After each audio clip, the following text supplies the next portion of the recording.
وقل رب زدني علما. Le premier point qui montre que la science elle est importante, que le ilm c'est important, c'est qu'Allah subhanahu wa ta'ala dans le Coran, il a banni l'égalité entre l'ignorant et le savant. Dans la sourate Zumar, c'est la combien? 37? 39. Dans la sourate Zumar, dans la sourate 39, verset 9. قل هل يستوي الذين يعلمون والذين لا يعلمون. Est-ce que sont-ils comparables ceux qui savent et ceux qui ne savent pas? Est-ce qu'ils sont comparables? La réponse est quoi? Non. La réponse est non. Celui qui sait conduire et celui qui ne sait pas conduire, ils sont comparables?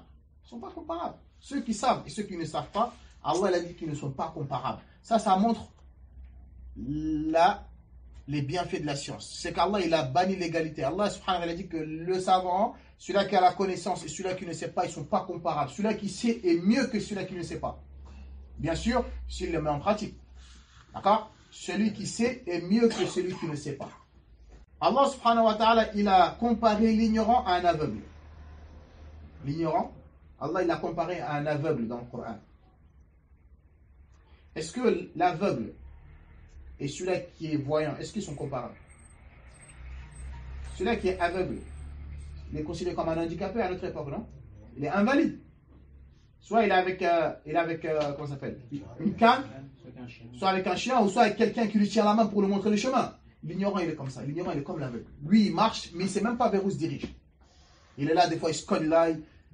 C'est comme l'aveugle. L'ignorant est comme un aveugle. C'est comme ça qu'Allah l'a décrit dans le Coran. Et celui-là qui a de la connaissance, lui, il a les yeux ouverts. Lui, il voit devant lui. Allah subhanahu wa ta'ala nous a dit, dans la sourate 13, verset 16. قل هل يستوي الأعمى والبصير أم هل تستوي الظلمات والنور. Est-ce que le voyant et l'aveugle sont-ils comparables? La réponse est quoi? Non. Allah subhanahu wa ta'ala dit dans ce verset-là, Am hal tastawi adh-dhulumatu wan-nur. Est-ce que la lumière et les ténèbres sont-ils comparables? Ibrahim, la lumière et les ténèbres, est-ce qu'ils sont comparables? Non. L'ignorant, il est aveugle. Le savant, lui, il voit. L'ignorance, c'est ténèbres. Et la science, c'est la lumière. Allah l'a dit, sont-ils comparables? Non. Dans la sourate 6, verset 50. قل هل يستوي الأعمى والبصير أفلا تتفكرون. Pose-leur la question, est-ce que l'aveugle et le voyant, est-ce qu'ils sont comparables? Qu'est-ce qu'ils vont répondre? Qu'est-ce qu'ils vont répondre? Non. Allah il a dit à la fin du verset, Afala tatafakkarun. Donc pourquoi vous ne réfléchissez pas alors? Si vous acceptez que le voyant et l'aveugle ne sont pas comparables, pourquoi vous acceptez de rester aveugle? Pourquoi acceptez-vous de rester aveugle alors? Pourquoi acceptez-vous de rester dans l'aveuglement du shirk et des innovations?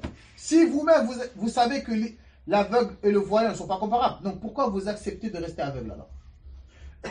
Si tu sais que l'aveugle et le voyant ne sont pas comparables, n'accepte pas de rester aveugle. Si tu restes ignorant, c'est que tu restes aveugle. N'importe qui, on va lui poser la question, est-ce que l'aveugle et le voyant est comparable? Ils vont dire quoi? Mais non. Vous êtes d'accord avec moi? Donc s'ils ne sont pas comparables, pourquoi toi tu acceptes de rester aveugle alors?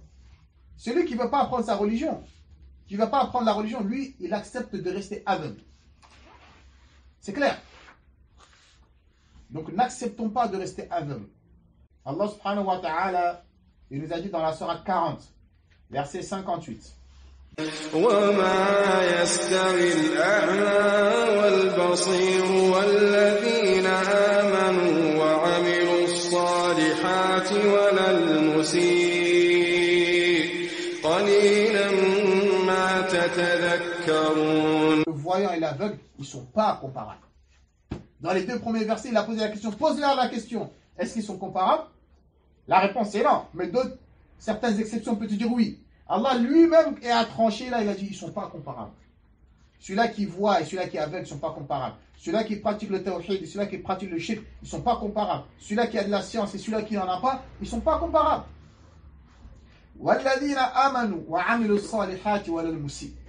Et ceux qui ont eu foi, qui ont cru en Allah, ils l'ont unifié et ils ont œuvré, ils ont fait de bonnes œuvres. Allah a dit cela, ils ne sont pas comparables aux criminels et aux pervers. Allah a dit que l'aveugle et le voyant ne sont pas comparables. Il a dit que ceux qui ont eu foi en lui et ils ont œuvré, parce que le fait de dire je crois, ça ne suffit pas, hein, il faut œuvrer. Et œuvrer aussi, ça ne suffit pas. Il faut œuvrer correctement. Allah a dit ceux-là, ils ne sont pas comparables aux pervers. C'est pas possible. Parce que vous savez, les frères, on a tendance à entendre on est tous égaux devant Dieu. Vous n'entendez pas cette parole? Waouh, on est tous égaux devant Dieu. Mais cette parole-là, elle n'est pas totalement vraie et elle n'est pas totalement fausse. Ça dépend dans quel contexte tu veux le dire. Il y a beaucoup de gens, ils l'utilisent dans le mauvais contexte. Si tu veux nous dire qu'on est tous égaux devant Dieu, c'est-à-dire on est tous égaux devant Allah, c'est-à-dire on a tous été créés d'une goutte de sperme, je te dis oui, on est tous égaux, d'accord, ça c'est vrai. On est tous égaux devant Allah, c'est qu'Allah il nous a créés de Adam, d'un père et d'une mère, je te dis oui, on est tous égaux, ça c'est vrai. Si tu me dis on est tous nés ignorants, là je te dis oui, là on est tous égaux de ce côté-là. Je te dis oui. Mais tu veux me dire qu'on est égaux, le musulman et le non-musulman, ils ne sont pas égaux, c'est pas possible. Celui qui respecte les lois d'Allah, qui ne ment pas, qui ne vole pas, lui il n'est pas comparable au menteur et au voleur, c'est pas possible. Donc si toi tu me dis dans ce contexte-là, je te dis c'est faux. Le savant et l'ignorant, ils ne sont pas comparables. Tu ne peux pas dire les savants et l'ignorant, ils sont tous égaux devant Dieu. C'est faux ça.